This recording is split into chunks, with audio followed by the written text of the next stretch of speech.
साध संगत जी, स्वागत है आपका हमारे चैनल अनमोल साखिया पर।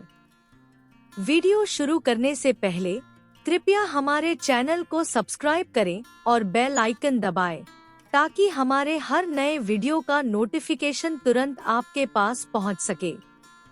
आइए बिना देर किए इस प्रेरणादायक साखी को शुरू करते हैं। सतगुरु नानक प्रगटिया, मिट्टी धुंध जग चानन हुआ। ज्यों कर सूरज निकलिया, तारे छपे अंधेर पलोआ। 15वीं शताब्दी का वह समय जब दुनिया में अन्याय, अंधविश्वास और भेदभाव का अंधकार फैल चुका था। उसी समय पाकिस्तान के जिला शेखपुरा के गांव राय भोए दी तलवंडी में एक दिव्य बालक का जन्म हुआ। पूरा गांव उस बालक के जन्म से आलोकित हो उठा। जिसने भी उस नवजात को देखा, उसके हृदय में अद्भुत शांति उतर आई। यह बालक आगे चलकर श्री गुरु नानक देव जी कहलाया। वह गुरु जिसने संसार को अंधकार से उजाले की ओर ले जाने के लिए जन्म लिया था। गुरु नानक देव जी के पिता का नाम था मेहता कालू जी और माता का नाम तृप्ता देवी। उनके जन्म के समय दाई दौलता ने कहा, मैंने अनेक बालक देखे हैं, पर यह बालक तो अलौकिक है। इसके चेहरे से तो ईश्वर का प्रकाश झलकता है। जब पंडित हरदयाल ने जन्म कुंडली देखी तो बोला, यह बालक किसी साधारण कुल का नहीं, यह वह सूरज है जो अंधकार मिटाकर सत्य का प्रकाश फैलाएगा। यह धर्म, जाति और पंथ के बंधनों से ऊपर उठकर पूरे मानव समाज को जोड़ने आएगा। और फिर उसका नाम रखा गया नानक निरंकारी। बचपन से ही गुरु नानक का हृदय करुणा और दया से भरा था। एक दिन उन्होंने घर की कीमती वस्तु किसी गरीब को दे दी। जब पिता कालू जी ने डांटा तो पास खड़े पंडित ने मुस्कुराकर कहा, कालू जी, चिंता मत करो। यह बालक जब बड़ा होगा तब संसार को सच्चे दान का अर्थ समझाएगा। बचपन के खेलों में भी नानक ईश्वर का नाम जपा करते थे।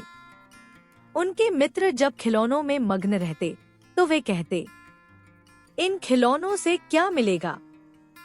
सच्चा आनंद तो नाम में है, सेवा में है और प्रेम में है।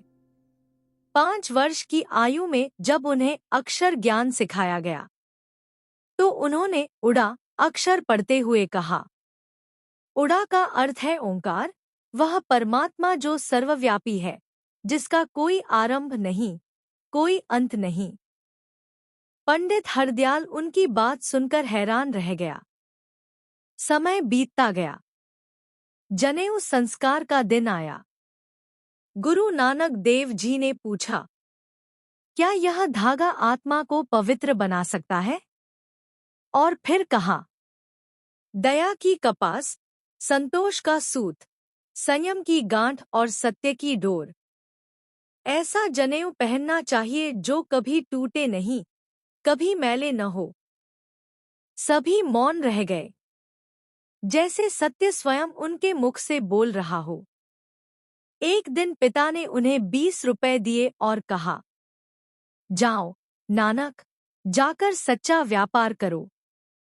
नानक जी ने रास्ते में कुछ भूखे साधु देखे। उन्होंने सारा पैसा भोजन कराने में लगा दिया। वापस आकर बोले, पिताजी, मैंने सच्चा सौदा किया, भूखों को भोजन कराया। पिता नाराज हुए, पर राय बुलार ने कहा, यह बालक साधारण नहीं, यह तो परमात्मा का अंश है। एक बार खेतों में चर रहे उनके जानवरों ने किसी जाट की फसल खा ली। जाट ने क्रोध में शिकायत की, पर जब वह खेत में पहुंचा तो देखा फसल पहले से भी अधिक हरी और घनी हो चुकी थी। सब हैरान थे और राय बुलार ने उस समय घोषणा की, यह कोई साधारण बालक नहीं, यह स्वयं ईश्वर का प्रकाश है। कुछ समय बाद गुरुजी अपनी बहन बीबी नानकी के बुलावे पर सुल्तानपुर पहुंचे। वहां उन्होंने नवाब दौलत खान के मोदी खाने में काम करना शुरू किया। जब भी कोई गरीब आता, गुरुजी उसे खाली हाथ न लौटाते।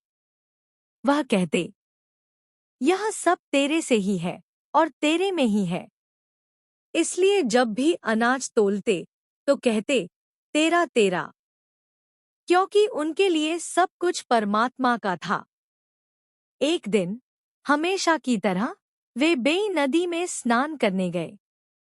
3 दिन तक लापता रहे। तीसरे दिन जब वे प्रकट हुए तो उनके मुख से पहला संदेश निकला, न कोई हिंदू न कोई मुसलमान, सब एक हैं, सब उसी परमात्मा के बच्चे हैं। और फिर उन्होंने उच्चारण किया मूल मंत्र का, एक ओंकार सतनाम करता पुरख निर्भव निर्वैर। यहीं से प्रारंभ हुआ उनका दिव्य मिशन, अंधकार से उजाले की यात्रा।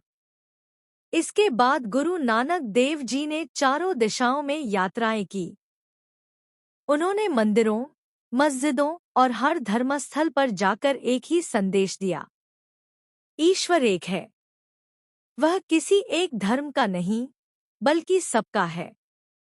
उन्होंने सिखाया, किरत करो, नाम जपो, वंड छको, मेहनत करो, ईश्वर का स्मरण करो और सबके साथ बांटो। उन्होंने संगत और पंगत की परंपरा आरंभ की, जहां हर जाति, हर धर्म, हर व्यक्ति एक पंक्ति में बैठकर समान भोजन करता। यही था उनके संदेश का सार, मानवता से बढ़कर कुछ नहीं। समय बीतता गया। गुरु नानक देव जी ने अपने जीवन के अंतिम वर्ष करतारपुर में बिताए। वहीं उन्होंने अपने प्रिय शिष्य भाई लहणा जी को गुरु की गद्दी सौंपी, जो आगे चलकर गुरु अंगद देव जी बने।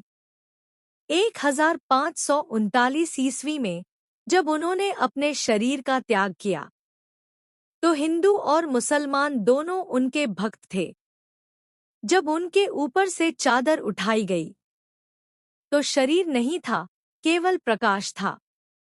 दोनों समुदायों ने उसी चादर को बांटकर अपने अपने रीति से अंतिम संस्कार किया, क्योंकि गुरु नानक देव जी किसी एक धर्म के नहीं थे।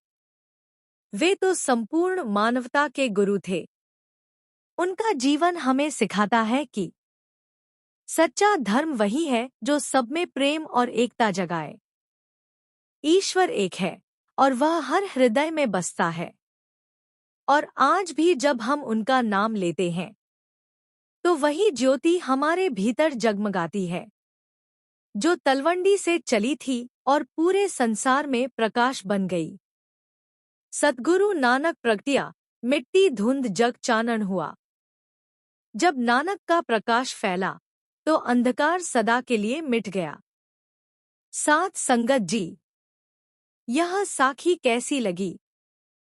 अगर पसंद आई तो शेयर करें, सब्सक्राइब करें, ताकि और लोग भी गुरु जी की इस असीम दया से जुड़ सकें और उनके जीवन में भी चमत्कार हो। धन्यवाद। तो फिर मिलते हैं अगले वीडियो में नई साखी, नई प्रेरणा और नई आशा के साथ। सत श्री अकाल।